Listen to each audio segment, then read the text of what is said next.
Hello, this one is called Cannabis Secrets. So I'm going to start off with some secrets which are probably quite well known to some, and I'll end up with secrets that are probably almost completely unknown to practically everyone watching. It's a bold claim, but that's what I'm going for, so here we go. Cannabis Secrets. So the very first one is to do with what is called all heal. Strange expression, but this is used for any herb which has the capability to heal a wide spectrum of conditions, and that's certainly the case with cannabis. And it was really at the turn of the millennium that Rick Simpson, who was pioneering his RSO oil, suddenly caught the world stage thanks to going viral on YouTube. And it was made very clear that cancer, heart disease, and a whole spectrum of other serious health conditions could actually be reversed. And having major breakthroughs of people with such conditions. So that's how it all started, I guess, in terms of general popular awareness. But I want to go to an event which I went to called Breaking Convention. This one I went to exactly 10 years ago in Greenwich University in July. Now a number of speakers all addressing the subject of entheogenic plants. And there was one particular speaker and he chose to focus on cannabis. It was pretty obvious why as soon as he started speaking, because this guy is a medical practitioner in Israel, and at that point he'd had 25 years experience of prescribing cannabis for a whole variety of different conditions, very much echoing the experience with Rick Simpson. And he'd been going for much, much longer. And one of the things he says really stuck in my mind. He said that of the people that were referred to him who needed help with their health conditions, around about 90% achieved great results. And there was a definite 10% for whom that herb was no use whatsoever, had no impact on them at all. And this is really interesting to bear in mind as we go on in some of the other things I'm going to be speaking about. So that's the first one, and that's called All Heal. So now let's bring up the second issue, which I call triage.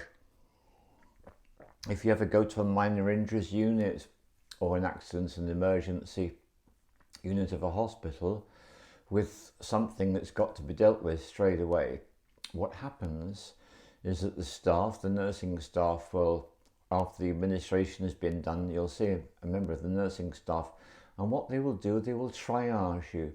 And their concern through triage is to do this, using all their diagnostic skills, ascertaining exactly what it is that needs to be treated first and foremost. What is the major presenting issue that the client's got, and then to address that one first. And indeed triage even works in terms of people entering such a unit, that the people that get seen first are not the people that arrive first, they are the people with the most severe conditions. Makes perfectly obvious sense when you think about it. So here's the thing, all these plant medicines are highly intelligent because they have the intelligence of the spirit of the plant. That's like the whole point. Once you grasp that, it starts to make a lot more sense. So here's the thing, the spirit of the cannabis plant, when it enters a human being, what it does, it triages the human being. And it depends on what is the thing that needs to be dealt with first or addressed first. That's where the cannabis is going to go in terms of working on that particular person. Very simple example. A number of people, when they have their first experiences with cannabis, what tends to happen to them is they get very relaxed, they get tired, and they get sleepy, and they fall asleep. Now, for people for whom this has happened, the answer is really obvious.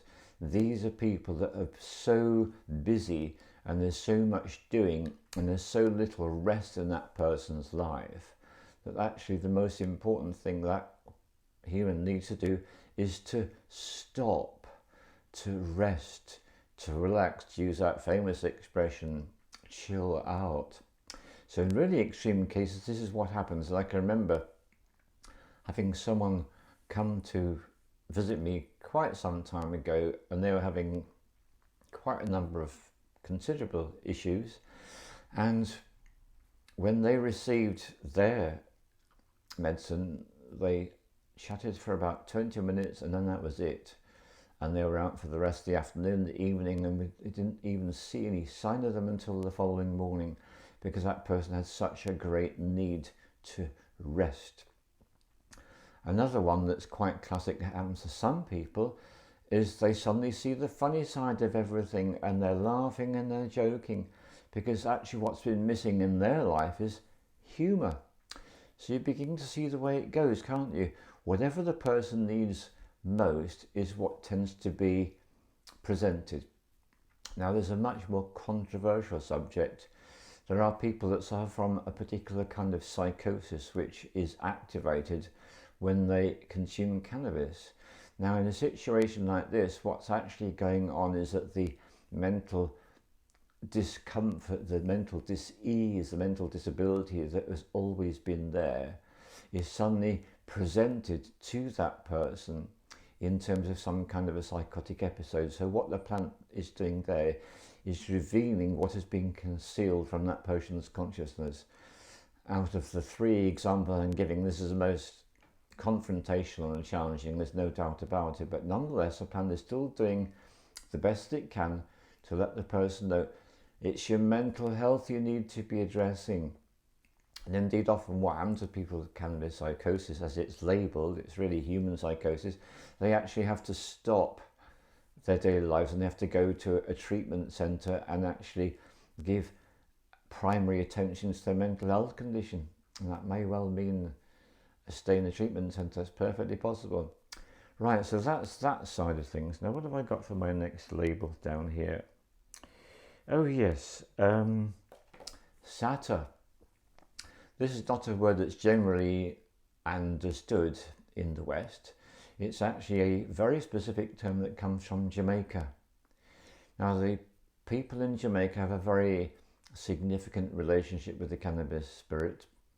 There are some people that really love working with that plant. There's other people that have a real antipathy towards it. And this is what I was referring to earlier in the beginning, the first section.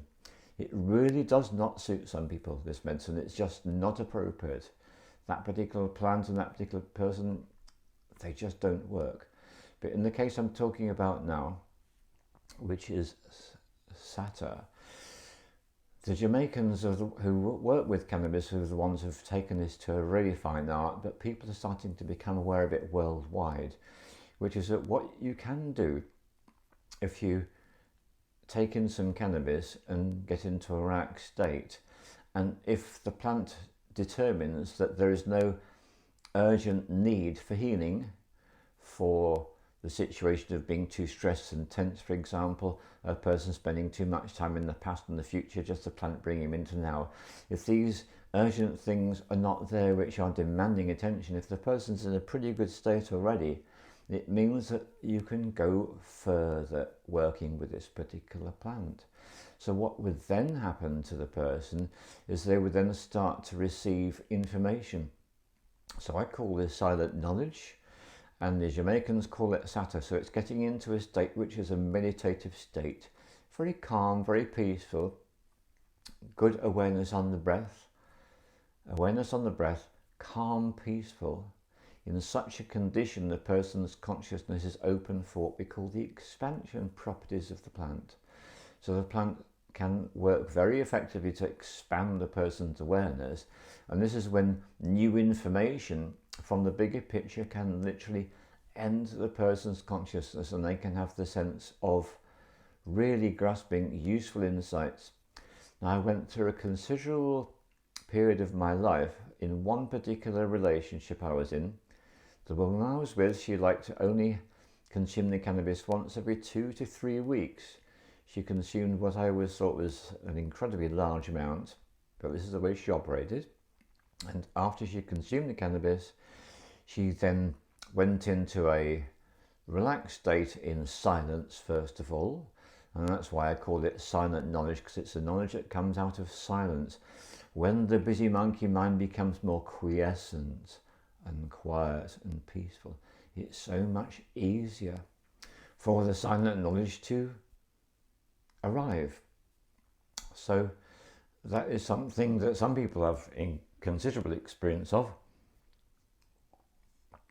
And certainly in my own life, I would say I've been gifted with so much help and assistance through the process of simply getting into a meditative state, becoming quiet and open. And the expansion properties of the plant have enabled me to experience what the Jamaican Rastafarians call Sata, and what I choose to call silent knowledge, and some people call downloads. It's all the same thing, we're just using different words to describe it. So at this point I need to get out my journal, because that's all to me the fairly obvious stuff about Cannabis Secrets, but now I'm going into the realms which is really quite different. So people who've suffered from PTSD, especially chronic PTSD, that's chronic post-traumatic stress disorder, and people who suffer from DID, which is dissociative identity disorder. For such people, cannabis has been discovered to be the sovereign herbal remedy. So I'm quoting from Kathy O'Brien in her book PTSD Time to Heal, and it's Mark Phillips, the one who freed her from her programming, that was the person that brought all this into her awareness, which she then shared in her book. So before we go into any of that, let's just say, what is DID? What is dissociative identity disorder? It's an important one to be aware of. Dissociative identity disorder is professionally defined as the mind's sane defense to trauma too horrible to comprehend. So when we go all the way down to the most severe mental health issues, this is a sovereign remedy, and that's pretty interesting, to say the least. So let's have a look then. Number one. And before I start this, I'd like to say that Kathy makes it clear she's talking about what she calls medical cannabis or medicinal cannabis.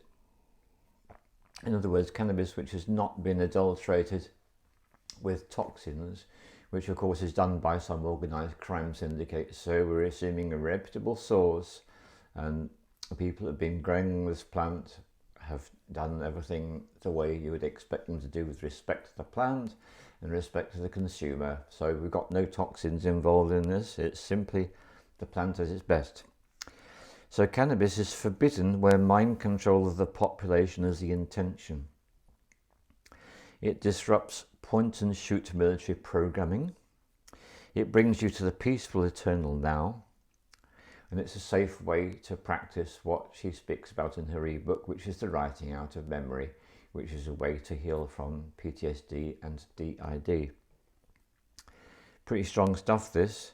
So what she's implying is that where mind control is the intention, it is very likely in such cultures and societies the plant is forbidden. And it's interesting if you go back to the 20th century, because in the 20th century, that was the time when, thanks to various different initiatives, the plant became illegal and criminalized pretty much worldwide, with very few exceptions. But the 21st century is a century where all this is being undone and unraveled, and we are encountering more and more countries, including some where there were extremely draconian penalties, and now things have been loosened up to the point that it's even perfectly possible for people to grow small numbers of these plants for their own use. Incredible change. Number two, it's excellent for writing out memory flashes, for relaxation and for expansion of thoughts. We've touched on this already. The relaxation and the expansion of thought are two particular qualities that's so helpful for people dealing with these really severe conditions. And then writing out memory flashes. So what Kathy explains in her book is that people receive memory flashes because of something that the cannabis is actually doing to heal the person. So I haven't made any notes about this. I'm going to talk about this directly. People who have a lot of traumas, what tends to happen is each trauma is encapsulated in a compartment in the mind, and the mind ends up with all these compartments. Now, the more compartments are created, the more of an energetic drain this is on the body. And often what happens, a person will reach a certain point in their life where they're chronically energy deprived and they just don't have the energy to function properly. In fact, they become non-functional. This is actually what happens to people with PTSD. So working with the cannabis plant, what the plant does is it actually dissolves these boundaries which are compartmentalizing everything, and this of course can be very scary if the person isn't aware what's going on, because then they get these memory flashes. Now if the person ignores the memory flashes, that's when they're sowing the seeds for chronic illness later on in life. If they actually are able to receive the flash and do something with it, such as making a brief note in a notebook and then undergoing the process that I've gone through and Kathy went through of writing up the memories, this is where it all changes. So it'd be really clear, the process of writing up the memories the cannabis plant is not helpful for.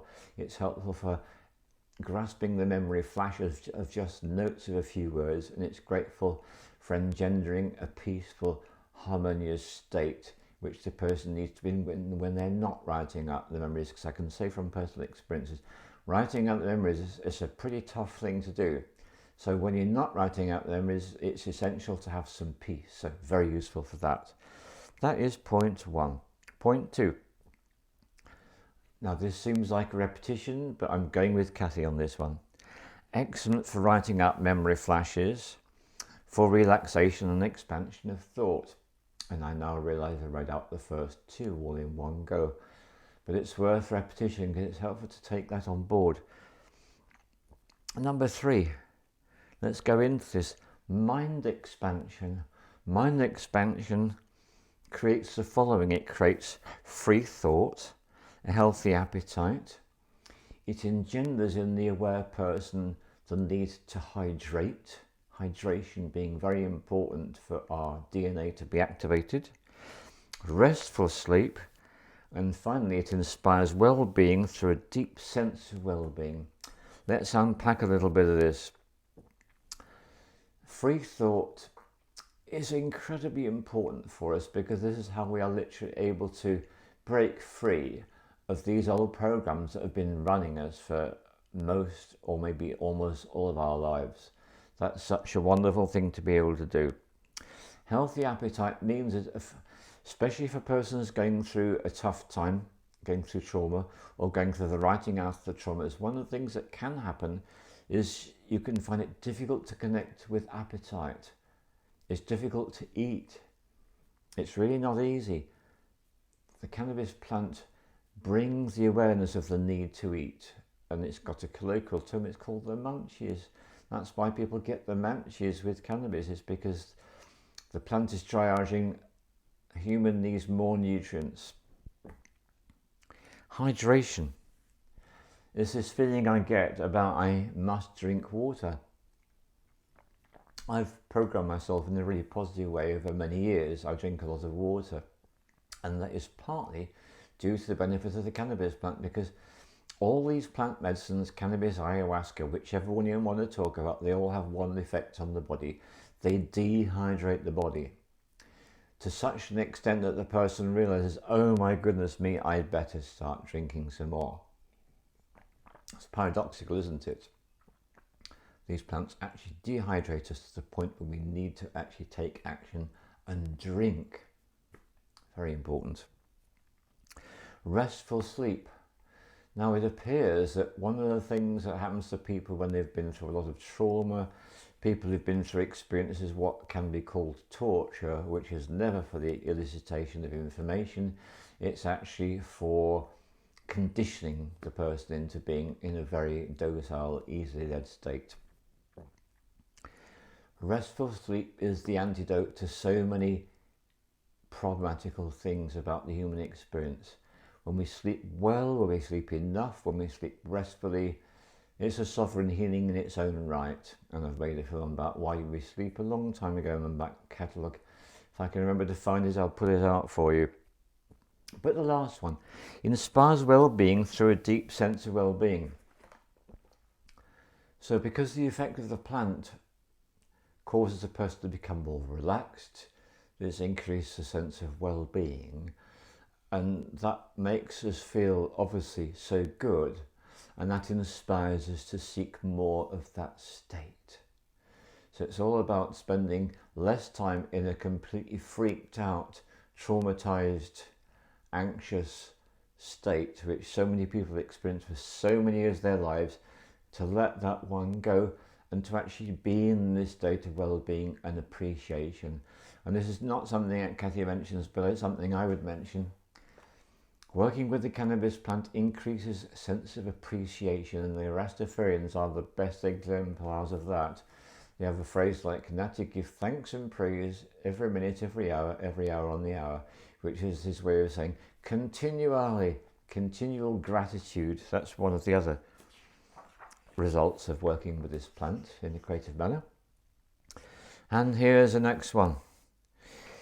Cannabis enables the mind and the body to readjust to the present, lifting you out of the entrenched memories. A person that's been through a huge amount of trauma is likely to have a difficult relationship with the present moment, and it's going to be very easy for them to be either stuck in memory from the past or finding themselves habituated to endlessly watching TV shows where people are being violent in the films with lots of violence and torture and horror. People are attracted to all that stuff. That's because their consciousness is trying to tell them, look, this is where you live, this is where you move, where you have your being. But if they can't break through, that's a real problem. So what it's saying is what this plant does is it lifts you out of the entrenched memories, either from past events or from the constant re-traumatization that a person is subjecting themselves to, because their soul is trying to wake them up. Very, very difficult. Next thing, alleviate momentary cravings inspired by remembering drug-induced past experiences. This does take a bit of explaining. Some of the people have been through a lot of trauma, and this does include people who ended up in mental health institutions in the 20th century. A lot of people who have experienced trauma have been subjected to a lot of toxic drugs.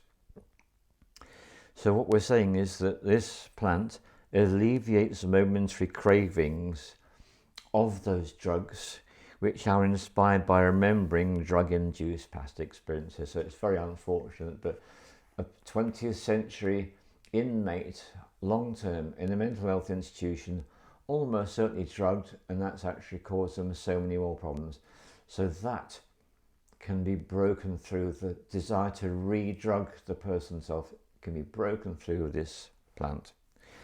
The sense of well-being it stimulates in the brain inspires well-being in the body, and that's a very important thing to grasp, that the first place the plant goes to is a person's mind, and by instilling a sense of well-being in the mind, that's when the well-being can trickle through, percolate through into the emotions and into the body.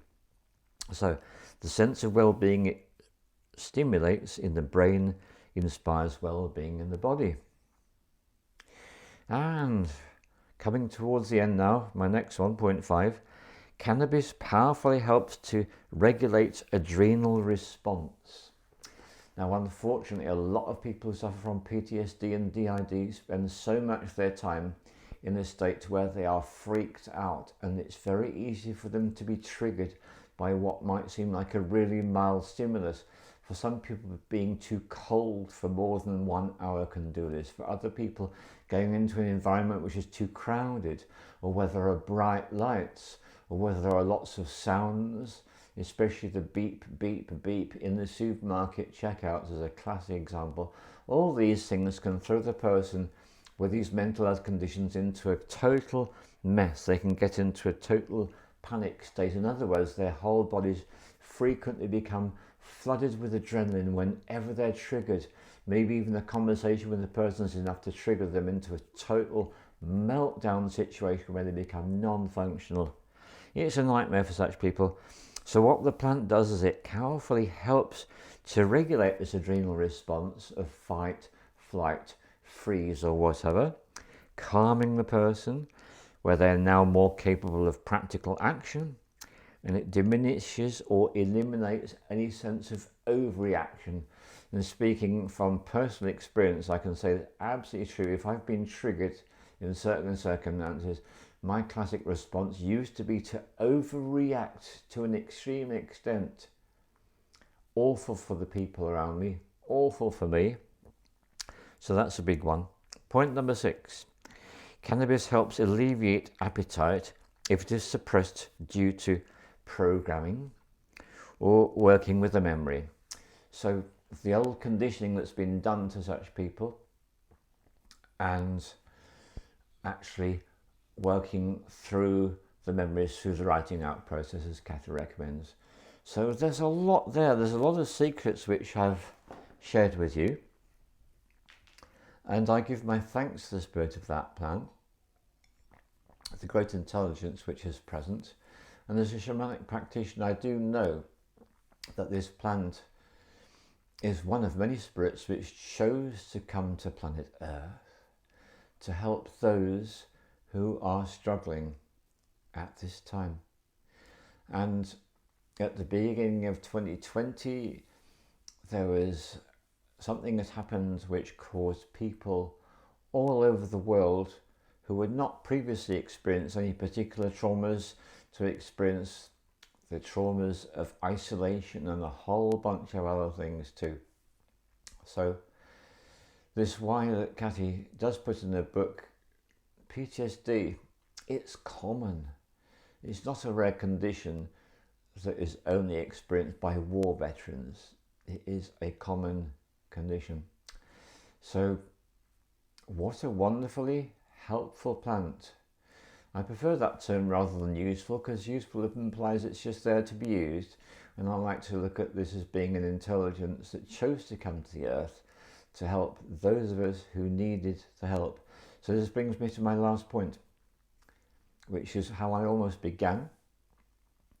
For some people, this plant has no interest at all. It's just not significant and it's not beneficial. For such people, this is going to seem like, well, what is the what about? And all I can say is, bless you and good for you and lucky you that you don't need this particular help. Then there are other people that seem to spend a lot of time working with this plant, and it's labelled as recreational use.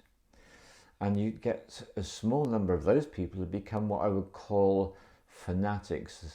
The only thing I can ever do is talk about, oh, it's so wonderful, oh, it's so this, it's the answer to all problems. It isn't. But it certainly is a great ally for those who have a good relationship and a good affinity for this plant. And that's such a helpful thing to realise.